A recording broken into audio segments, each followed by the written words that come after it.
19 wala ma 1520 wala ma Davidson wala Israel. I go by the name of Reason the Poet. So basically what I'm doing ngenza motivational black poetry. Motivational black poetry is the new generation of poetry that I've created engithathayo from endlini, then after that ngifake strategy.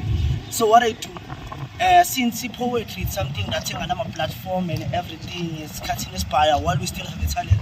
So what I do ngizemateksini engibiza ngokuthi izinkondlo zaseteksini. My dream is to take izinkondlo zaseteksini globally to the world. Abantwana ngifuna bazofunda ngazo ngililanga.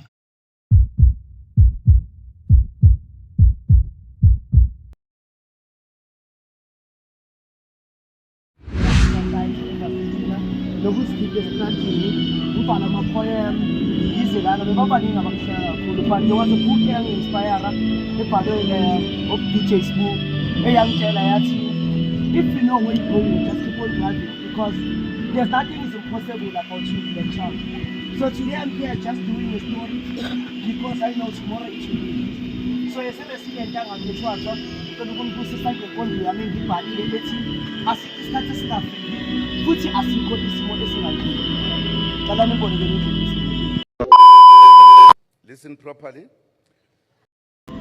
Amehlo awaqamba manga. Lokho kubonayo yiko sekuyophikisa ingqondo kuvula inhliziyo. Indlebe azinasivalo. Ingakho ngiyakuthumela kodwa yami mhlawumbe ukhona ozodinga ukuzwa namhlanje la eteksini. Akekho oyophasa angafundanga futhi akekho oyohola angasebenzanga. Amalaka awafani, amaphupho wethu awafani, nesimo sethu asifani. Nala sibuya khona akufani. Ingakho nendlela esiyenza ngayo izinto angeke izifane. Angeke bakuthande bonke awusiyo imali. But if you know where you're going, keep on driving. If you know what you're doing, keep on doing. Sometimes people's opinion about your hustle or your situation is none of your problem. Okwayizona okwenzekile, okwanamhlanje kufikile, kwabanye kungakafiki, kwabanye kusasa ufika, kwabanye sekufile. Ingakho nakusasa uzovuka namandla amasha, ngethemba elisha, sibone isikhisi, sisuke ngesizozala futhi. Ngoba sinalo ithemba lokuba imizamo yethu iyobonakala ngempilanga. Nokubekezela kwethu kuyosisiza ngempilanga. Futhi nengcebezi zethu zosula ngempilanga. Nemithandazo yethu iyophenduka ngempilanga. Usulibambe ngikubambe esambeni kanami. Kneel down and pray kumdali wami. Andibonise ukubi neziphoso zami. Ngimcele aphusele umndeni wami. Amen. Angena ubetha kwezempilo. Lezi yinkonzo zami engibhalele nina abantu basethwathwa. So dear God, God bless eThwathwa from Quantum to Besta, USB, United States of Barcelona, Mukhoba, Mkababa, Mshasa, Festebeza, from Total West to Total East. This is the boy Batonziba. You know that Batonziba. Abantwara Kalitowa, Lunanika Shapa Matowa, Liridanziba, from Extension 7, Maponya, CR7, Step Over, Baby Check Matala, Knock Over, Remote Controller, Explorer, Rest in Peace, Kilima Temple. Ibambe kuye wena jinyakhanya ungalahli ithemba wengambule ngoba yafezeka amaphupho wethu emaphupheni Mandela OVN gunshot chwa yaze yakuhlonda intando yakho simakade akufulukahle ilanje lifisane laphezulu ilanje lide kuyokupha ngamadoda kufanele ikhonto okukhulula igobo inkosi zohlabela amadlozi ukuthi kuzela ingozi these stories were left untold. Abanye bayagive up, abanye basestradini bangaxoshwanga nasemakhaya, abanye bayatshotha, abanye banomona bagcinela abanye phansi ngoba bafuna ukuyibona inketho. Kodwa bona babacela baphela isibhedlela. Usulibambe ngikubambe sambe mzali wami, kneel down and pray kumdali wami, andibonise ububi neziphoso zami, ngimcele akhusele umndeni wami. Amen.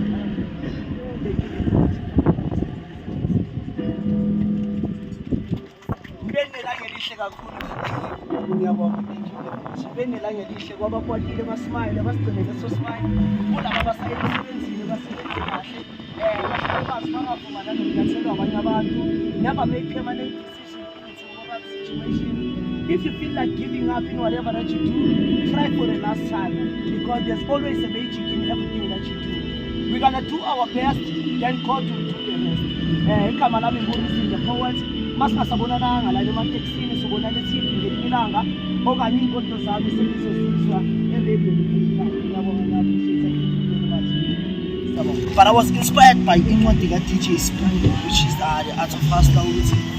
To shine where you're going, you must first polish where you come from. So basically what I'm doing, I am polishing where I'm coming from because I know where I'm going. So today is just a story and tomorrow it's a history. So when I arrive in the taxi, I introduce myself, I greet the people and give them motivation and give the poetry that I wrote. I have different poems for every day. So they decide when I started this, just for Imani so that I can just go back and take sunlight and take in. But when the patient and the people now start to rise, I've just realized that there's a power in this.